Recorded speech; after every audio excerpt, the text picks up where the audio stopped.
Hello students, this is CA Karishma Bansal from My Future Academy. आज अपन लोग चैप्टर नंबर 3 से चालू कर रहे हैं बीएससी के। यहाँ पे अपन क्या करेंगे, यहाँ पे अपन लोग पब्लिक सेक्टर और प्राइवेट सेक्टर के बारे में पढ़ेंगे। अपन ने पिछले चैप्टर में पब्लिक कंपनी और प्राइवेट कंपनी के बारे में पढ़ा था। अपन अब यहाँ पे पब्लिक सेक्टर और प्राइवेट सेक्टर के बारे में पढ़ेंगे। अब ये सेक्टर मतलब देखो, अपन ने अपने डे टू डे लाइफ में अपने आजू बाजू बहुत सारे बिजनेसेस देखे हैं। कोई बिजनेसेस सोल प्रोप्राइटर ओन करता है, कोई बिजनेस जो है वो कंपनी ओन करती है। यहाँ पे लोग अलग अलग टाइप की सर्विसेज दे रहे हैं। ऐसा बोल रहे हैं कि हर जो सर्विस प्रोवाइड की जा रही है ना, वो उसमें से कुछ सर्विसेज प्राइवेट मतलब इंडिविजुअल्स प्रोवाइड कर रहे हैं और कुछ सर्विसेज गवर्नमेंट प्रोवाइड कर रही है। तो अपन को यहाँ पे ये देखना है कि 3 क्लासिफिकेशन के बारे में यहाँ पे अपन को पढ़ना है: private sector, public sector and global enterprise. ये जो ग्लोबल एंटरप्राइज वाला पार्ट है वो आपके लिए डिलीट हो चुका है, तो अपन को यहाँ पे सिर्फ प्राइवेट सेक्टर और पब्लिक सेक्टर की बात करनी है। ऐसा बोल रहे हैं कि अपन लोग जब प्राइवेट सेक्टर की बात करते हैं तो प्राइवेट सेक्टर में अलग अलग फॉर्म ऑफ बिजनेसेस है जो अपन चैप्टर 2 में पढ़ चुके हैं, जैसे कि सोल प्रोप्राइटर हो गया, एचयूएफ हो गया, कंपनी हो गई। ये सारे क्या होते हैं, ये सब हमारे प्राइवेट सेक्टर के अलग अलग फॉर्म हैं। अब ऐसा बोल रहे हैं जैसे प्राइवेट सेक्टर के अलग अलग फॉर्म हैं, वैसे पब्लिक सेक्टर के भी तो कुछ अलग अलग फॉर्म्स होंगे, राइट। तो एक बार रीड कर लेते हैं। There are all kind of business, small or large, industrial or trading, privately owned or government owned, existing in our country. This organization affect our daily economic life and therefore become part of Indian economy. Since the Indian economy consists of both privately owned and government owned business enterprise. देखो, अपने Indian economy में privately owned और government owned दोनों के दोनों enterprise है। ऐसा बोल रहे हैं कि अपने इंडिया में प्राइवेट वाले लोग भी काम कर सकते हैं और गवर्नमेंट भी काम कर सकते हैं, इसीलिए अपनी इंडिया में मिक्स्ड इकोनॉमी है। मिक्स्ड इकोनॉमी मतलब जहाँ पे प्राइवेट इंडिविजुअल्स भी अपना काम कर सकते हैं और गवर्नमेंट भी कुछ काम कर सकती है। Private sectors consist of business own by individual और ग्रुप ऑफ इंडिविजुअल एज, ठीक है। ऐसा बोल रहे हैं कि प्राइवेट सेक्टर जनरली क्या है, जो कोई इंडिविजुअल ओन करता है या कुछ ग्रुप ऑफ इंडिविजुअल ओन करते हैं। जबकि पब्लिक सेक्टर क्या है, पब्लिक सेक्टर वो ऑर्गेनाइजेशन है जो गवर्नमेंट ओन करती है और मैनेज करती है।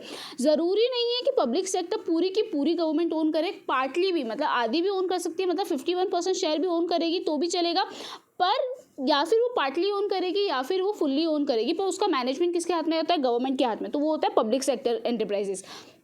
Government in the industrial policy, ऐसा बोल रहे हैं कि गवर्नमेंट ने बहुत सारे एक्ट्स बनाए हैं जिसके द्वारा उसने ये समझाया है कि कौन सा ऐसा सेक्टर है या कौन सा ऐसा पर्टिकुलर एरिया है जहाँ पे पब्लिक वाला काम कर सकता है और कहाँ सा ऐसा सेक्टर है जहाँ पे प्राइवेट वाला काम कर सकता है।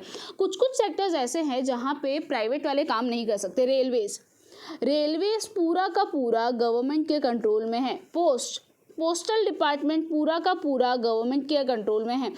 और डिफेंस, ये सारी चीज़ें गवर्नमेंट के कंट्रोल में। इसमें तुम लोगों को कोई भी प्राइवेट इंडिविजुअल नहीं दिखेगा। ये तीनों डिपार्टमेंट के रिलेटेड जितने भी डिसीजन होंगे वो तुम्हारे गवर्नमेंट ओन डिसीजंस होंगे, ठीक है। एक बार रीड कर लेते हैं। The role of private and public sector were clearly defined and the government through various act and regulations was overseeing the economic activity of both private and public sector. The industrial policy resolution 1956 had also laid down certain objectives for public sector to follow so as to accelerate the growth and industrialization. The public sector was given a lot of importance, but at the same time mutual dependency of public and private sector was emphasized. In 1991, industrial policy was radically different from all earlier policy, where the government was deliberating disinvestment of public sector and allowing greater freedom to private sector. At the same time, the foreign direct investment was invited from the business houses outside India. Thus, multinational corporates or global enterprise which operate in more than one country gain entry into Indian economy. Thus, we have a public sector, private sector and global enterprise coexisting in Indian economy. क्या बोल रहे हैं कि 1956 में जो industrial resolution policy बनाई गई थी उसके अंदर बहुत क्लियरली बता दिया गया था कि प्राइवेट का क्या रोल है एक इंडियन इकोनॉमी में और पब्लिक का क्या रोल है। बट 1991 में जब वापस पॉलिसी को रीफ्रेम किया गया तो उसमें बहुत ज़्यादा चेंजेस लाए गए। पब्लिक पहले बहुत ज़्यादा इंपॉर्टेंट दिया जाता था पब्लिक सेक्टर को, धीरे धीरे पब्लिक सेक्टर्स को इंपॉर्टेंस कम देने लगा और प्राइवेट को ज़्यादा इंपॉर्टेंस देने लगे। होता क्या है, ऐसा माना जाता है कि प्राइवेट जो होता है ना, जैसे प्राइवेट इंस्टीट्यूशन मतलब अपना इंस्टीट्यूशन, तो अपन लोगों का वो खुद का है तो अपन लोग उसमें ज़्यादा एफर्ट्स लगाते हैं और ज़्यादा अच्छे से काम करते हैं। जबकि जो पब्लिक होता है वो गवर्नमेंट का होता है, तो गवर्नमेंट में ऐसा बोला जाता है कि वो लोग इतना एफिशिएंटली कभी कभी काम नहीं करते, तो गवर्नमेंट को भी दिख रहा था कि प्राइवेट सेक्टर ज़्यादा ग्रो कर रहा है कंपैरेटिवली टू पब्लिक सेक्टर। तो धीरे धीरे 1991 में पॉलिसी में गवर्नमेंट ने पब्लिक सेक्टर को थोड़ा लो इंपॉर्टेंस दिया और प्राइवेट सेक्टर को ज़्यादा इंपॉर्टेंस देने लगे। पहले आपको पता है, पहले कम से कम है ना 100 से ऊपर ऐसी है ना एरिया थे जहाँ पे सिर्फ और सिर्फ गवर्नमेंट काम कर सकती थी। अब सिर्फ 3-4 ऐसे एरिया है जहाँ पे गवर्नमेंट काम कर सकती है और सारे काम और सब जगह पे इंडिविजुअल भी काम कर सकते हैं। ठीक है, ऐसा बोल रहे हैं कि अब इंडिया में 3 टाइप के ऑर्गेनाइजेशन साथ में काम करते हैं, 3 टाइप के सेक्टर साथ में काम करते हैं। पब्लिक सेक्टर हो गया, प्राइवेट सेक्टर हो गया और ग्लोबल एंटरप्राइज। ग्लोबल एंटरप्राइज मतलब वो एंटरप्राइज जो एक से ज़्यादा कंट्री में अपना बिजनेस एक्सपांड कर चुकी है, उसको हम ग्लोबल एंटरप्राइज बोलते हैं। ठीक है, अब ऐसा बोल रहे हैं कि भाई हमारे पब्लिक सेक्टर्स के क्या फॉर्म है। जैसे अपने प्राइवेट सेक्टर में देखा था, प्राइवेट सेक्टर में क्या क्या फॉर्म होते हैं, sole proprietor, partnership, joint company, multinational corporation, अलग अलग ये सारे अपन ने फॉर्म देखे थे चैप्टर 2 में। अब चैप्टर 3 में अपन लोगों को ये देखना है पब्लिक सेक्टर के क्या डिफरेंट फॉर्म्स है। सबसे पहले है डिपार्टमेंटल अंडरटेकिंग, सेकेंड है स्टैट्यूटरी कॉर्पोरेशन और थर्ड है गवर्नमेंट कंपनीज। अभी डिपार्टमेंटल अंडरटेकिंग क्या होता है, स्टैट्यूटरी कॉर्पोरेशन क्या होता है, गवर्नमेंट कंपनीज क्या होता है, उसको हम लोग डिटेल में 1 by 1 करना चालू करेंगे। सबसे पहले in the public sector as it grows an important question arises in respect of how it is to be organized or what form of organization it should take। ऐसा बोल रहे हैं कि जब हम लोग पब्लिक सेक्टर में जाने का सोचते हैं तो हम लोग किस फॉर्म ऑफ ऑर्गेनाइजेशन में सोच रहे हैं, डिपार्टमेंटल, स्टैट्यूटरी या गवर्नमेंट कंपनीज में। गवर्नमेंट जब भी एक ऑर्गेनाइजेशन खोलती है तो गवर्नमेंट सोचती है कि मेरा जो ऑर्गेनाइजेशन का फॉर्म है वो क्या है, वो डिपार्टमेंटल अंडरटेकिंग है, वो स्टैट्यूटरी कंपनी है या गवर्नमेंट कंपनीज है। आगे, the government has a major role to play in the formation of public sector, but the government act through its people, its office, employee, and they take decision on the behalf of government। ऐसा बोल रहे हैं government ये businesses को form करने में बहुत help करती है, बट एक्चुअल में गवर्नमेंट जाके वहाँ पे पूरा बिजनेस नहीं करती, वहाँ पे वो लोगों को अपॉइंट करती है जो गवर्नमेंट के बिहाफ में क्या लेते हैं, डिसीजंस लेते हैं। For this purpose public enterprise वो फॉर्म बाय द गवर्नमेंट। ऐसा बोल रहे हैं कि गवर्नमेंट क्या चाहती थी ना, गवर्नमेंट पहले है ना ऐसा बोलती थी कि यार अगर सिर्फ प्राइवेट वाले लोग काम करेंगे ना तो मज़ा नहीं आएगा, प्राइवेट वालों को कुछ कंपटीशन नहीं मिलेगा। तो गवर्नमेंट ने बोला यार हमको भी है ना ये सारे फील्ड में जाना चाहिए और काम करना चाहिए, इसलिए गवर्नमेंट ने भी गवर्नमेंट कंपनीज ओपन की प्राइवेट सेक्टर के सामने, ताकि उनको कॉन्स्टेंटली क्या मिल सके, कॉम्पिटिशन मिल सके। मोर ओवर जो पब्लिक एंटरप्राइज होती है ना वो पब्लिक ओन करती है, इसीलिए उसको लोगों को, जो पब्लिक एंटरप्राइज होती है ना उसको है ना पार्लियामेंट में अपन जो भी उन लोगों का बोलते हैं ना डेटा है, जो बैलेंस शीट है वो बतानी पड़ती है। और अगर पब्लिक कंपनी कुछ भी लॉस करती है तो उसका जो रिस्पॉन्सिबल है वो कौन है, वो गवर्नमेंट होता है। पब्लिक कंपनी में ऐसा बोला कि पब्लिक कंपनी डिपेंड करता है उसके नेचर और ऑपरेशन पे कि वो कौन सा फॉर्म लेती है। एट प्रेजेंट 3 फॉर्म है, डिपार्टमेंटल अंडरटेकिंग, स्टैट्यूटरी कॉर्पोरेशन और गवर्नमेंट कंपनी। सबसे पहले अपन लोग पढ़ते हैं डिपार्टमेंटल अंडरटेकिंग के बारे में।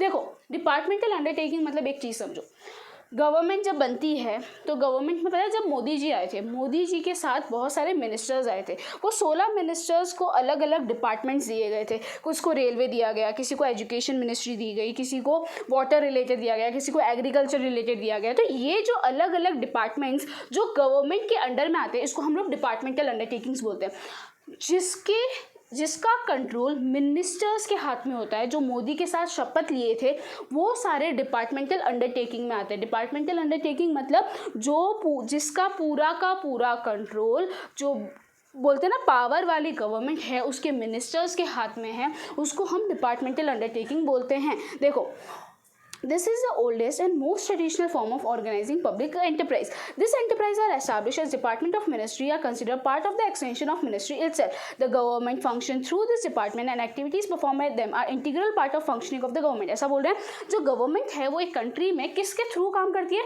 वो अपने डिपार्टमेंट्स के थ्रू काम करती है। रेलवे के थ्रू, रेलवे का अलग डिपार्टमेंट है तो वो उस तरह से। अब मोदी जी हर जगह जाके खुद नहीं काम करते, मोदी जी ने अपने डिपार्टमेंट्स को डिवाइड कर दिया और उसमें हर जगह एक मिनिस्टर बिठा दिया है और वो मिनिस्टर्स उस तरह जैसा गवर्नमेंट उनको गाइड करती है उस तरह से कंट्री को चलाते हैं। तो ऐसा बोलते हैं जो गवर्नमेंट है वो किस तरह से एक्ट करती है, किस तरह से परफॉर्म करती है, वो डिपार्टमेंट्स के थ्रू परफॉर्म करती है।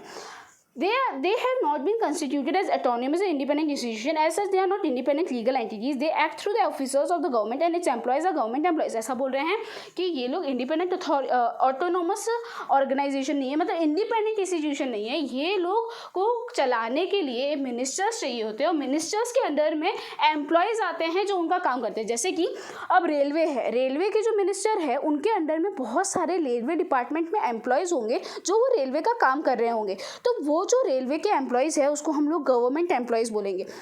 This undertaking may be under the central or state government and the rules of central and state governments are applicable. Example of this undertakings are railway and post. मैंने बता दिया.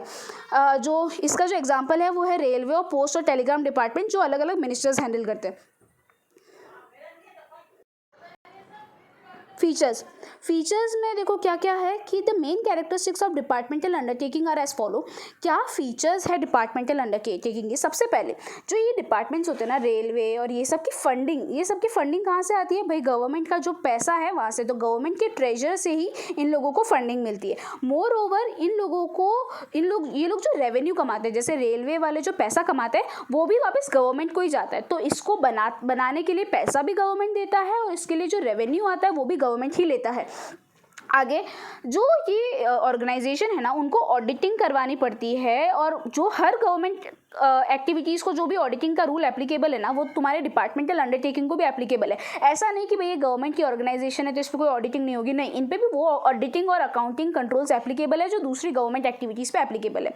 यहाँ के जो employees होते हैं उसको हम गवर्नमेंट सर्वेंट्स बोलते हैं और ये लोगों को उस तरह से रिक्रूट किया जाता है जिस तरह से किसी दूसरे गवर्नमेंट कंपनी के लोगों जो बोलते हैं ना एम्प्लॉयज़ को रिक्रूट किया जाता है. ये लोगों के जो हेड होते हैं वो मिनिस्टर्स होते हैं. मतलब ये तो तुमको पता ही है, IAS ऑफिसर्स और ये सब होते हैं. और ये लोग पूरा का पूरा किसको रिस्पॉन्सिबल होते हैं? मिनिस्ट्री को रिस्पॉन्सिबल होते हैं. देखो ये जो है ये है ना, it is generally considered to be major sub division of government department. ये बोल रहे हैं कि ये गवर्नमेंट डिपार्टमेंट का बस अलग अलग डिविजन्स है और इसका पूरा जो कंट्रोल है वो किसके हाथ में होता है? मिनिस्ट्री के हाथ में हो जाता है. जो अलग अलग मिनिस्टर्स हैं उनके हाथ में होता है.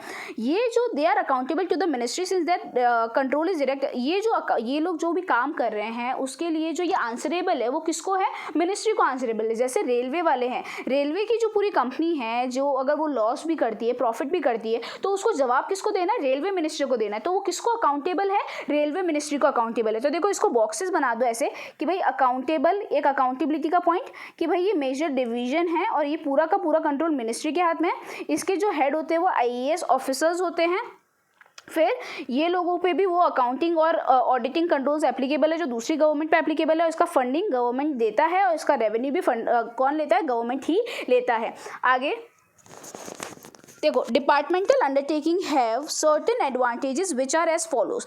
This undertaking facilitate parliament to exercise effective control over their operation. ऐसा बोल रहे हैं कि इसके क्या क्या एडवांटेजेस है. सबसे पहले कि ये जो अंडरटेकिंग है ना यहाँ पे क्या होता है ना, पूरा का पूरा कंट्रोल पार्लियामेंट के हाथ में होता है और कोई भी इसके बीच में इंटरफेयर नहीं कर सकता. तो इस वजह से ये लोग बहुत अच्छे से और इफेक्टिवली कंट्रोल कर सकते हैं पार्लियामेंट वाले और उसको अच्छे से परफॉर्म भी करवा सकते हैं.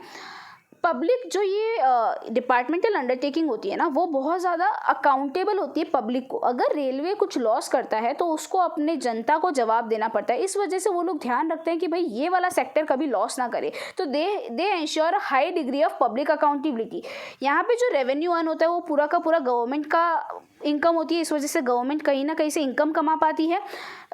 जहाँ पे नेशनल सिक्योरिटी का कंसर्न होगा ना वहाँ पे कभी भी गवर्नमेंट प्राइवेट सेक्टर काम का नहीं है. नेशनल सिक्योरिटी के कंसर्न में सबसे अच्छा जो सेक्टर है वो है हमारा डिपार्टमेंटल अंडरटेकिंग. इसीलिए ऐसा बोल रहे हैं where national security is concern this form is most suitable since it is under the direct control and supervision of the concern ministry. ऐसा बोल रहे हैं जहाँ पे नेशनल सिक्योरिटी का कंसर्न है वहाँ पे सबसे अच्छा फॉर्म ऑफ बिजनेस क्या है? तुम्हारा डिपार्टमेंटल अंडरटेकिंग. देखते हैं लिमिटेशन क्या है. This form of organisation suffer from serious drawback some of which are as follow. ऐसा बोल रहे हैं ये जो फॉर्म ऑफ अंडरटेकिंग है उसके अंदर कुछ ड्रॉबैक है वो समझते हैं. Departmental undertaking fails to provide flexibility which is essential for the smooth operation of the business. ऐसा बोल रहे हैं कि जो डिपार्टमेंटल अंडरटेकिंग है ना कभी कभी वो बहुत ज़्यादा रिजिड हो जाती है. मतलब वो चेंजेस को एक्सेप्ट नहीं कर पाती. वो है ना बस रिजिडली एक तरीके से ही काम करती है. तो उस वजह से तुम्हारे कभी कभी जो बिजनेस ऑपरेशन है ना वो स्मूथली रन नहीं करते. द एम्प्लॉयज और the head of the department of such undertakings are not allowed to take independence decision without the approval of ministry. देखो जैसे ये रेलवे डिपार्टमेंट है, रेलवे डिपार्टमेंट का एक हेड है, अब वो हेड को अगर कोई डिसीजन लेना है तो वो खुद से नहीं ले सकता, उसको पहले है ना वो मिनिस्टर से परमिशन लेनी पड़ेगी, उसके बाद ही वो डिसीजन लेगा। तो उस वजह से कभी कभी जो मेजर डिसीजन होते हैं जिसके रिलेटेड अपन को इमीडिएटली एक्शन लेनी पड़ती है, तो उसमें कभी कभी डिले हो जाता है। आगे, this enterprise are enable to take advantage of business opportunity. देखो ये लोग कभी कभी है ना बिजनेस अपॉर्चुनिटीज़ को ग्रैप्स नहीं कर पाते, क्योंकि यहाँ पे है ना बहुत ज़्यादा करप्शन है, मोर ओवर यहाँ पे बहुत ज़्यादा है ना लोग है ना डरते हैं, वो लोग है ना ज़्यादा रिस्की चीज़ों में इन्वेस्ट नहीं करते। पब्लिक सेक्टर को ऐसा लगता है कि यार हमने अगर लॉस कर दिया रिस्क के वजह से, तो हम लोग है ना हमारे जनता को क्या जवाब देंगे, हम लोग नेक्स्ट इलेक्शन में हार जाएंगे। तो उस वजह से कभी कभी ये लोग है ना जो कुछ अच्छी अपॉर्चुनिटी है ना उसको नहीं ग्रास करते कि रिस्क के मारे, और वो लोग है ना इसीलिए इतना ज़्यादा प्रॉफिट नहीं कमाते। There is red tapism in day to day operation. भाई यहाँ पे बहुत ज़्यादा करप्शन है, वो तो तुम लोगों को पता ही है। There is lot of political interference. Obviously बात है, अभी गवर्नमेंट डिपार्टमेंट है तो पॉलिटिकल इंटरफेरेंस बहुत होगा। अब बीजेपी जैसा चाहेगी रेलवे उस तरह से चलेगा, ऐसा नहीं कि रेलवे जिस तरह से चलना चाहिए, नहीं, रेलवे बीजेपी के हिसाब से चलेगा। तो यहाँ पे बहुत ज़्यादा पॉलिटिकल इंटरफेरेंसेस है। This organisation are usually insensitive to customer needs and do not provide adequate services to them.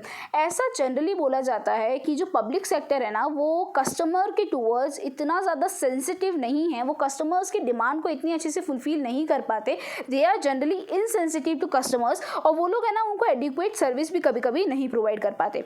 ठीक है स्टूडेंट्स, ये तुम्हारा क्या खत्म हुआ, ये तुम्हारा डिपार्टमेंटल अंडरटेकिंग खत्म हुआ। डिपार्टमेंटल अंडरटेकिंग के मेरिट्स हो गए, डिपार्टमेंटल अंडरटेकिंग के लिमिटेशंस हो गए।